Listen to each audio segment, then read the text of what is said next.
உலக மக்கள் எல்லோருக்கும் வணக்கம். நான் உங்கள் ஜி கோபால் பேசுகிறேன். இன்னைக்கு நம்ம பேசக்கூடிய தலைப்பு என்னன்னா, மே மாத பலன்கள். இந்த மே மாத பலன்கள் ஆகப்பட்டது மிதுன ராசிக்காரங்களுக்கு எப்படி இருக்க போகிறது, அதை பத்தி தான் இந்த வீடியோல பார்க்கிறோம். இந்த மிதுன ராசிக்கு இந்த மாத கிரக அடைவுகள் எப்படி இருக்குன்னு பார்த்துடலாம். அதாவது ராசிக்கு 4ஆம் இடத்தில் கேது பகவான், அதுபோக கும்பத்தில் சனி பகவான், மீனத்துல செவ்வாய் பகவான், ராகு பகவான், புதன் பகவான், மேசத்தில் சூரிய பகவான், ரிஷபத்தில் குரு பகவான், சுக்கிர பகவான். இது இந்த மாத கிரக அடைவுகள். அதே சமயத்துல இந்த மாதத்தில் உங்களுடைய ராசி நாதன் புதன் பகவான். இந்த புதன் பகவான் ஆகப்பட்டது உங்களுடைய ராசிக்கு 10ஆம் இடத்தில் குருடைய வீட்டுல நீச்ச கதியில் இருக்கிறார். அப்ப நீச்ச கதியில் இருக்கிறார்னா மே மாசம் 10ஆம் தேதி மேசத்துக்கு வர்றாரு. அப்ப அந்த மே மாசம் 10ஆம் தேதி வரைக்குமே நீங்க கண்டிப்பாக அந்த புதனாகப்பட்டது உங்களுடைய வாழ்க்கையில விளையாட பார்ப்பாரு, கல்வியில விளையாட பார்ப்பாரு, நீங்க செய்யக்கூடிய வேலையில விளையாட பார்ப்பாரு, நீங்க செய்யக்கூடிய பிசினஸ்ல விளையாட பார்ப்பாரு, நீங்க உங்களுடைய குடும்பம் நடத்துறீங்க இல்லையா, அந்த குடும்பத்திலையும் புதன் குழப்பத்தை உண்டு பண்ணுவாரு. அப்ப இந்த மாதிரி விஷயத்துக்கு எல்லாமே புதனுடைய குழப்பங்கள் இருக்கிறதுனால உங்களுடைய ராசிநாதனும் நேச்ச கதியில் இருக்கிறதுனால உங்களுக்கு மனநிலை குழப்பங்கள் அடையும். அப்ப இந்த மாதிரி சமயத்துல நீங்க ரொம்பவுமே ஒரு மைண்டை பார்க்க போன சிதற விடாமல், ஒரு குழப்பத்துக்கு ஆளாகாமல் நீங்க அந்த பெருமாளை தரிசனம் செய்து வருவது ரொம்ப ரொம்ப நல்ல விஷயம். இது போக திருவெண்காடு, அந்த கும்பகோணத்துல திருவெண்காடுல புதன் பகவானுக்கு அந்த பெருமாள் கோயில் இருக்குது, அங்க போயிட்டு வர்றதும் நல்ல விஷயம். ஏன் சொல்றேன்னா, இந்த புதன் பகவான் ஆகப்பட்டது இப்ப குருடைய வீட்டுல நீச்சம், அடுத்தது மேசத்துக்கு வராரு, அங்க செவ்வாயுடைய வீட்டுக்கு அந்த புதன் வந்தாலும் அதுவும் சரியில்லை. அப்ப இந்த புதனாகப்பட்டது இந்த மே மாசத்துல உங்களுக்கு ஏதாவது ரூபத்துல சில தடைகளையும் சில குழப்பத்தையும் கொடுக்கறதுக்கு பார்ப்பாரு. அப்ப இதுக்கு நீங்க என்ன பண்ணணும்னா, இந்த ஏலக்காய் இருக்குது இல்லைங்களா, இந்த ஏலக்காயை அப்பப்போ ஒன்று சாப்பிட்டு வர்றது நல்ல விஷயம். அது போக அந்த ஏலக்காயை நைட்டு ஊற வச்சு காலையில சாப்பிட்றது நல்ல விஷயம். இந்த ஏலக்காயை உங்களுடைய தலைமேட்டுல வச்சு படுத்துக்கிறதும் நல்ல விஷயம். அதே சமயத்துல இந்த படிக்கக்கூடிய மாணவர்கள் ஆகப்பட்டது இந்த கிழக்கு நோக்கி உட்கார்ந்து படிக்கிறது நல்ல விஷயம். அது போக பார்த்தீங்கன்னா உங்களுக்கு இப்போ ஒரு வேலைக்கு அப்ளை பண்றீங்க, ஒரு இன்டர்வியூக்கு போறீங்க, ஒரு வேலை செஞ்சுட்டு இருக்கிறீங்க, இதுல எல்லாமே சில தடைகள் வரும், சில சோதனைகள் வரும். அந்த சோதனைகளை பார்த்து நீங்கள் பயந்து கொள்ள வேண்டாம். அப்ப டோட்டலா பாத்தீங்கன்னா உங்களுக்கு 5ஆம் இடத்து அதிபதி சுக்கிர பகவான்.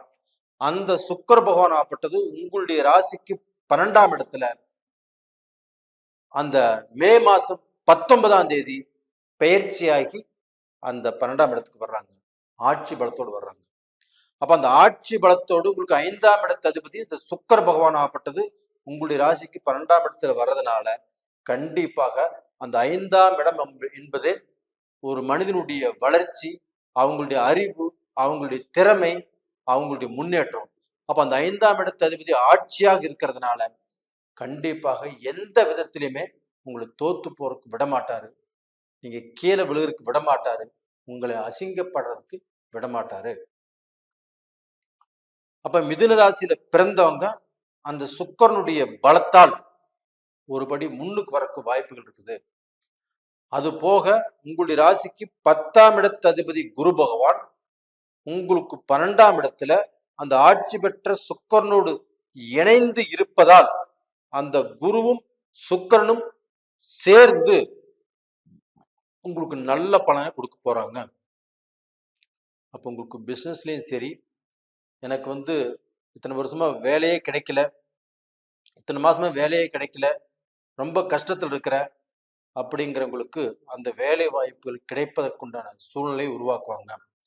அந்த பிஸ்னஸ்லையும் வந்து பார்க்க போனா நான் ரொம்ப கஷ்டமா இருக்குது, வியாபாரத்துல கஷ்டமா இருக்குது அப்படின்னா இந்த குருவும் சுக்கிரனும் சேர்ந்து உங்களை பிழைப்பதற்குண்டான வழியை காட்டுவாங்க, நல்ல ஐடியாஸ் கொடுப்பாங்க. இந்த மாதிரி வாய்ப்புகள் நல்லா இருக்குது. இது போக உங்களுக்கு வந்து அந்த 11ஆம் இடத்ததிபதி செவ்வாய் பகவான், அந்த 11ஆம் இடத்ததிபதி உங்களுடைய ராசிக்கு 10ஆம் இடத்துல இருந்து ராகுவோடு இணைந்து, அந்த ராகுவும் செவ்வாயும் இணைந்து இருப்பதால் அந்த செவ்வாயை நல்ல முறையில வளர விடாமல் அந்த ராகு கெடுக்கும். அப்போ அந்த ராகுவும் செவ்வாயும் இணைந்திருப்பது உங்களுக்கு குழப்பத்தை கொடுக்கும். அப்போ அந்த மிதுன ராசிக்கு 11ஆவது இடமாகப்பட்டது மேஷம், அந்த மேஷத்துக்கு உரிய கிரகமாகப்பட்டது செவ்வாய் பகவான். அந்த செவ்வாய் பகவான் 10ஆம் இடத்துல இருந்து ராகுவோடு இணைந்திருப்பதால் கண்டிப்பாக உங்களுக்கு சில குழப்பங்களை கொடுக்கும். அப்ப இது என்ன ஆகுனா, உங்களுக்கு திருமண வாழ்க்கையில பிரச்சனையை கொடுக்கும், நல்லா சேர்ந்து வாழக்கூடிய குடும்பத்துல சில குழப்பத்தை கொடுக்கும். இதுதான் பொண்ணு, இதுதான் மாப்பிள்ள, இப்ப இவங்க கல்யாணம் பண்ணிக்கலாம் அப்படின்னு நினைச்சாலும் அந்த இடத்துலயும் சில குழப்பத்தை கொடுக்கும். அப்ப இந்த குழப்பங்களை எல்லாத்தையுமே இந்த குருவும் இந்த சுக்கிரனும் இணைந்திருக்கிறதுனால இந்த குழப்பத்துக்கு உங்களுக்கு வந்து மாற்று வழி கிடைக்கும். அப்ப இந்த குழப்பத்திலிருந்து நீங்க தப்பிப்பீங்க, இந்த குழப்பத்திலிருந்து நல்ல நிலைமைக்கு வருவீங்க. இது நல்லா இருக்குது. அது போக பாத்தீங்கன்னா, இந்த இப்போ வெளிநாட்டுக்கு போறோம், நம்ம விசாக்கு முயற்சி பண்ணிட்டு இருக்கிறோம், இல்ல விசா கிடைச்சு நம்ம வெளிநாட்டுல வேலை செஞ்சுட்டு இருக்கிறோம், வெளிநாட்டுல படிக்கிறதுக்கு போனோம், இந்த மாதிரி விஷயத்துல பாத்தீங்கன்னா அந்த படிப்புல பிரச்சனை வரும், வேலைக்கு போறதுல பிரச்சனை வரும். இப்போ வேலைக்கு சேர்ந்து வேலைக்கு போயிட்டு இருந்தாலும் அங்கேயும் சில தடைகள் சோதனைகள் வரும். எந்த தடைகள் வந்தாலும் எந்த சோதனைகள் வந்தாலும் நீங்கள் பயப்பட வேண்டிய அவசியம் இல்லை. அப்ப அந்த தடைகளுக்கு அப்புறம் ஒரு நல்லது நடக்கும். அந்த நல்லது எப்படி நடக்குன்னா அந்த குருவும் சுக்கிரனாலதான் உங்களுக்கு நல்லது நடக்கும். அப்ப மிதுன ராசிக்காரங்களுக்கு இந்த மாதத்தில் குழப்பங்கள் கண்டிப்பாக வரும். அந்த குழப்பத்துல இருந்து மீண்டு வருவதற்கு உங்களுக்கு 5ஆம் இடத்து அதிபதி இந்த சுக்கிர பகவானால அந்த பிரச்சனைகள் தீரும். அதே சமயத்தில் அந்த சுக்கிர பகவானோட குரு இணைந்திருக்கிறதுனால, அந்த அசுர குருவும் தேவ குருவும் இணைந்து ஒரே இடத்துல இருக்கிறதுனால கண்டிப்பாக மிதுன ராசிக்காரங்களுக்கு வாழ்க்கையில ஒரு நல்ல வெற்றியை எதிர்பார்க்கலாம். அப்ப இது போக பாத்தீங்கன்னா அவங்க சுபகாரியங்கள்லயும் சரி, அவங்களுடைய வாழ்க்கையில நம்ம எப்படியாவது சேர்ந்துடலாம் நினைச்சாலும் சரி, கண்டிப்பாக சில கஷ்டங்கள் சில குழப்பங்கள் அதுக்கப்புறம் தான் நல்லது நடக்கும். இந்த கஷ்டங்கள் இல்லாமல் சோதனைகள் இல்லாமல் கண்டிப்பா போகாது, இந்த சோதனைகள் வந்தே தீரும். அப்ப இதுக்கப்புறம் நல்லது நடக்கிறதுக்கு வாய்ப்புகள் இருக்குது. இது போக பாத்தீங்கன்னா இந்த புதனுடைய அனுக்கிரகம் ஆகப்பட்டது மிதுன ராசியில பிறந்தவங்களுக்கு இந்த நரம்பு சம்பந்தப்பட்ட பிரச்சனைகள் ஆகப்பட்டது கொடுக்கும். அப்ப இந்த நரம்பு சம்பந்தப்பட்ட பிரச்சனைகள் கொடுத்து அதன் மூலியமாக தலைவலி, கைகால் வலி, இது மாதிரி குழப்பங்கள் வந்திருந்தாலும், அதே சமயத்துல வந்து பார்க்க போனா மூளை பாதிச்சிருந்தாலும் இந்த பீரியட் வந்து பார்க்க போனா அவங்களுடைய ஜென்ம ஜாதகத்துல அந்த புதன் பகவான் நல்ல ஸ்தானம் பெற்றிருந்து ஆட்சி பெற்றோ உச்சம் பெற்றோ நட்பு ஸ்தானங்கள் பெற்றிருந்தால் கண்டிப்பாக அவங்க நல்லா இருப்பாங்க. எப்பேற்பட்ட கஷ்டம் வந்தாலும் பயந்துக்க வேண்டியதில்லை. அதே சமயத்துல குருவும் சுக்கிரனும் இணைஞ்சிருக்கிறதுனால உங்களுக்கு அந்த கஷ்டத்தை கொடுத்து அதுல இருந்து ரிலீஃபை கொடுப்பாங்க. அதே சமயத்துல இந்த பீரியட்ல பாத்தீங்கன்னா இந்த சீனியர் சிட்டிசன்ஸ் அவங்க வந்து பார்க்க போனா தான் இருக்கும் இடத்திலேயே இருந்து கொள்வது சிறப்பு. நான் பிசினஸ் பண்றேன், அதை பண்றேன், இதை பண்றேன்னு சொல்லி இந்த மாதத்துல எதையுமே ஆரம்பிக்காமல், அவங்க என்ன கற்பனை பண்ணியிருந்தாலும் அவங்க என்ன நினைச்சிருந்தாலும் அதை அப்படியே மனசுல வச்சுட்டு இருங்க. அதற்குங்கிறது ஒரு மாசம் 2 மாசம் போன காலங்கள் வரும், அந்த காலத்துல நீங்க செஞ்சுக்கலாம், எந்த குறையுமே இல்லை. அப்ப டோட்டலா பாத்தீங்கன்னா மிதுன ராசிக்காரர்களாகப்பட்டது இந்த மாதத்தில் கொஞ்சம் கஷ்டமும் நஷ்டமும் அதே சமயத்துல ஒரு நல்ல வாழ்க்கையும் வரக்கூடிய வாய்ப்புகள் இருக்குது. பயந்துக்க வேண்டியதில்லை. நேயர்களே, நல்லா இருப்பீங்க.